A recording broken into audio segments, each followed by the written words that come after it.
প্রিয় দর্শক, আসসালামু আলাইকুম।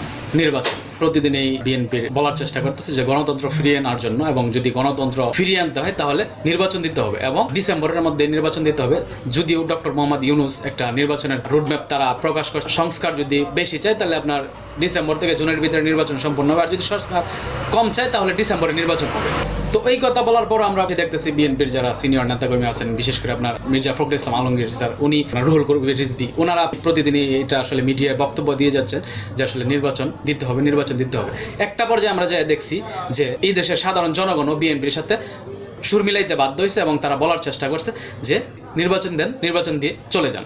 এটার কেন কারণ ছিল? কারণ সরকার গঠন করার পর আমরা দেখতে পেলাম যে সরকারের কাছে যে আসলে দেশের জনগণের যে চাওয়াগুলো ছিল, যে প্রত্যাশা ছিল, সেই প্রত্যাশা অনুযায়ী দেশের জনগণকে ওরকম কোনো ফিডব্যাক দিতে পারে নাই, যার কারণে জনগণ কিছুটা ক্ষোভ প্রকাশ করেন এবং বিএনপির সাথে তারা সুর মিলান যে নির্বাচন দেন, নির্বাচন দিয়ে চলে যান। কিন্তু আমরা গত দুদিন ধরে সোশ্যাল মিডিয়াতে এক ভিন্ন চিত্র দেখতেছি। সেটা কেমন? আপনার সোশ্যাল মিডিয়াতে ঢুকলেই দেখবেন যে সবারই একই দাবি যে ডক্টর মোহাম্মদ ইউনূস আরও 5 বছর ক্ষমতায় থাকুক, বা এই মুহূর্তে আমরা নির্বাচন চাই না। এটা কেন, এই অবস্থানটা কেন তৈরি হইল? আচ্ছা, এটা দুইভাবে যদি আমরা বিবেচনা করি। এক, আপনার বিএনপির যে বর্তমান রাজনীতি, বিএনপি প্রতি তাদের নামে আপনার চাঁদাবাজি, আপনার লুটপাট, এই ধরনের আপনার নিউজ প্রতিনিয়ত আপনার সোশ্যাল মিডিয়াতে বেশি আসতেছে, ঠিক আছে? এটা একটা কারণ। আচ্ছা, এই দিকে যদি আমরা দেখি যে আপনার ডক্টর ইউনূসের প্রতি মানুষের আসলে এত আগ্রহ কেন প্রকাশ করলো, বা এত আগ্রহ কেন বেড়ে উঠলো হঠাৎ করে এই 2 দিনে, ঠিক আছে? আমরা সাম্প্রতিক সময় দেখলাম ডক্টর মোহাম্মদ ইউনূস আপনার চীনে গেলেন, চীনের একটা সফর করলেন, যেখানে আপনার 4 দিনের একটা সফর ছিল। সেই সফরে 8টা সমঝোতা এবং একটা চুক্তি তারা আদায় করে নিয়েছেন এবং আমরা প্রায় 2 বিলিয়নের উপরে তারা আর্থিক সহযোগিতা তারা পাইলেন। তো এই জায়গায় সবচেয়ে বড় বিষয় যেটা দাঁড়াইছে, এইগুলো আসলে খুব সিম্পল একটা বিষয়, কিন্তু সবচেয়ে বড় বিষয় যেটা দাঁড়াইছে একটা বক্তব্যের ভিতরে আপনারা দেখছেন, যেখানে উনি চীনের যে ব্যবসায়ী যারা ছিলেন তাদের সামনে যখন বক্তব্য দিতে গেলেন, তার সময় উনি একটা আলোচনা করলেন, যেখানে যে উনি দাবি করলেন যে আমরা হচ্ছে এশিয়ার ভিতরে অভিভাবক। এটা কেন?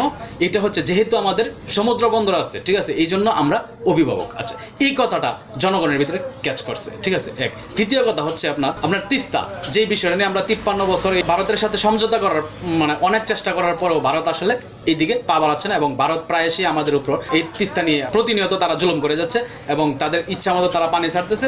যখন আপনার পানির প্রয়োজন নাই তখন তারা পানি ছেড়ে দিয়ে আপনার তলিয়ে দিচ্ছে, আবার যখন আপনার পানির প্রয়োজন তখন তারা এটাকে বন্ধ করে রাখতে। আমরা দেখলাম সাম্প্রতিক সময় ডক্টর মোহাম্মদ ইউনূস এই জায়গায় এই তিস্তা নিয়ে একটা আলোচনা করলেন, সেখানে আপনার 50 বছরের একটা মাস্টার প্ল্যান চাইলেন, যে আপনার তিস্তা এই নদী বিষয়গুলো নিয়ে আপনারা কিভাবে কাজ করবেন এবং কি আপনার চিন্তা ভাবনা করছেন, এরকম একটা 50 বছরের একটা রুট ম্যাপ দেন, যেটা কিনা এই দেশের জনগণকে সবচেয়ে বেশি আকৃষ্ট করছে। কারণ এই দেশের জনগণ এই তিস্তা নিয়ে এই আপনার 53 বছর ধরে এই তিস্তা নিয়ে আলোচনা শুনতেছে, কিন্তু এখন পর্যন্ত কেউ সমাধান করতে পারে না, বা ওই কথাটা কেউ বলতে পারে না এখন পর্যন্ত যে আমরা এই এশিয়ার অভিভাবক, ঠিক আছে, আমাদেরকে মেনে চলতে হবে।